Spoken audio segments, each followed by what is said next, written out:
I first found minimalism back in 2019 when we were in debt, and it really taught me a lot of things about money. I learned a lot about how keeping things simple can help improve our finances. Minimalism helped us get out of debt and then hit some pretty cool financial goals after that. In today's video, I want to cover exactly how minimalism helped us to improve our finances and also share 10 key things that minimalism taught me along the way. As always, feel free to skip around the timestamps to save time. Let's get into it. The first thing I learned was the importance of being intentional with my money. In a nutshell, this is basically setting a budget and making sure that you're sticking to it every month. Having a budget doesn't mean that you're cheap or poor. It means that you're intentional with your money and you're allocating it exactly where it needs to go so you can hit your financial goals. Minimalism, I learned, is about being really intentional in your life. And this means being intentional with your money as well. When I really started to look at how I spent my money and where I was spending it, this taught me where exactly to put that money and how to be the most intentional with it. I created what I like to call an intentional spending plan, which is essentially a budget but without the restrictedness. I believe that this really is one of the key things that I've done to help me get on top of my finances. I've got a free copy of my intentional spending plan that you can download, and this can help you to get on top of your finances. If you'd like a copy, I'll link it down in the description for you. Another important thing that minimalism taught me was how to distinguish between wants and needs. Sometimes we might feel like we need something, but if we really strip it back, it's actually just something that we want. This was one thing that took me a little while to learn because I was so used to spending my money on whatever I wanted. But by understanding this, I was able to make much smarter choices with my money, become a lot more intentional with where my money was going, and spend on things that I needed rather than things that I just wanted and accumulating more stuff. By the way, if you're enjoying this video, don't forget to like and subscribe.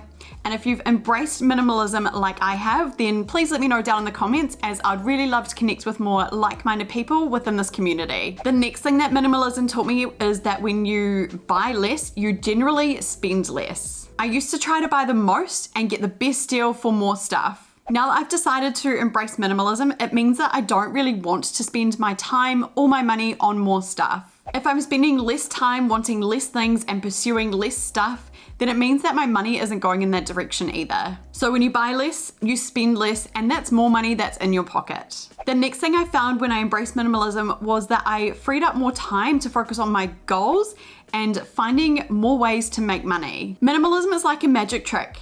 It not only clears up the extra stuff in your life, but it clears up the extra things that are filling up your time. When we simplify our lives, we have more time to focus on what's actually important to us. It's like cleaning up a messy room. Once everything is in its right place, it then is much easier for you to find things that you need, and then you have more free time to pursue things that you want to do and things that you love. With minimalism, you can spend more time on your hobbies or your passions, or hanging out with friends and family. Or if you're like me, you can use this extra time to figure out ways to make more money. With extra time, you could start that business that you've been meaning to start, or even start a side hustle. If you're looking to start a side hustle, I've just put out a video last week about 10 side hustles that you can start with $0. I'll link it up here and down in the description if you'd like to check that video out. When I embraced minimalism, I found that it's all about making time for what really matters and to pursue things that we want to pursue. Minimalism is all about making space for what really matters and using that time wisely to reach your goals. The next thing I learned was how to embrace simple living and living below my means. Minimalism teaches us the art of simple living and living below your means so that you don't spend all the money that you have. Instead, we get to focus on what we truly need and enjoy the little things in life. By cutting back on unnecessary expenses and avoiding the pressure to constantly buy more things, we can save more money and live more comfortably within our budget. With minimalism, we learn to appreciate the value of experiences over material possessions. We can find happiness in moments spent with loved ones or exploring the world around us. It's not about depriving ourselves, but rather it is about finding contentment with what we already have. It's also about using our resources wisely to build a fulfilling life.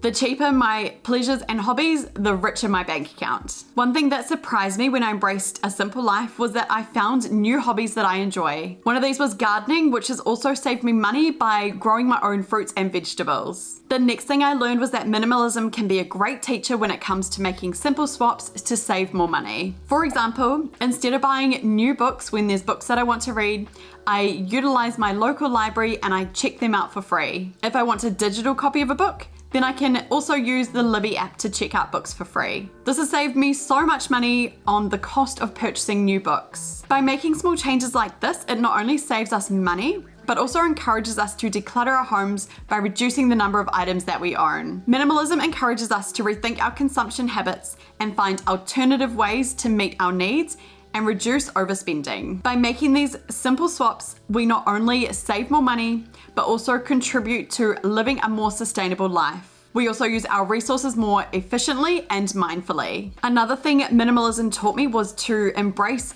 investing in quality rather than spending on quantity. One way that I've done this is investing in a quality refillable water bottle rather than spending a lot of money on buying bottled water. Investing in a quality water bottle meant that I'm no longer contributing to the pile up of single-use plastic waste. This simple shift has not only saved me money, but is aligned with my values of sustainability and reducing my consumption. It's kind of a good reminder that when we invest in quality rather than spending a lot of money on quantity, we are not only saving money, but also helping our environment. Another thing that I've learned to invest in is buying higher quality clothing rather than spending a lot of money on fast fashion. I made the decision to build myself a capsule wardrobe with high quality pieces that are timeless and will last a long time. Yes, the initial cost up front can be a lot higher, but over the long run, it's going to be a little bit lower and work out probably cheaper because you're not constantly having to buy new things. When you embrace the idea of buying and investing in quality over quantity, you are not only going to save yourself a lot of money in the long run, but you're also going to have a positive impact on your environment. The next thing minimalism taught me was that money can't buy happiness, but it can buy freedom. It can buy you options, flexibility, and choices. There is also the idea that you're somewhat freed from your possessions when you're only surrounded by things that you need or things that bring you joy, which is something that I learned from Marie Kondo. I learned that having more stuff didn't necessarily correlate to the amount of happiness that I was feeling. Actually, having all my debt paid off and having a fully funded emergency fund brought me a level of freedom. By not having debt hanging over my head and having a certain level of money stacked, it allowed me the freedom to choose. For example, I could choose to leave a job if it wasn't fulfilling me anymore. I no longer needed to stay stuck anywhere that wasn't making me feel happy because I felt that I needed to pay off my debt or because I didn't have a cushion to fall back on. So while money doesn't necessarily buy you happiness, it can buy you a level of freedom, and I think that's greater than any possession that you could own. The next thing minimalism taught me was how to be happy and grateful and how to stop the wanting more mentality. Something that surprised me was how minimalism shifted my mindset and my perception on life. I suddenly was able to overcome the feeling of always wanting more and chasing more, and was able to embrace the feeling of being happy and grateful for what I already have in my life. I learned to appreciate the little things like having my health and having my friends and my family in my life. When you clear away all the clutter and stuff, it really does show you what is truly important to you in life. And these are usually things that money can't buy. So there you have it. Minimalism isn't just about cleaning and getting rid of your stuff. It's about making our money work better for us and being intentional. By keeping things simple and focusing on what's truly important, you can take control of your finances. When you're in control of your finances, you can live a happier and more fulfilling life. By appreciating what's already in our lives, we don't need to spend money on things that we don't need. This will help us to save more money in the long run. Thank you so much for watching. Don't forget to like and subscribe, and I'll see you in the next one.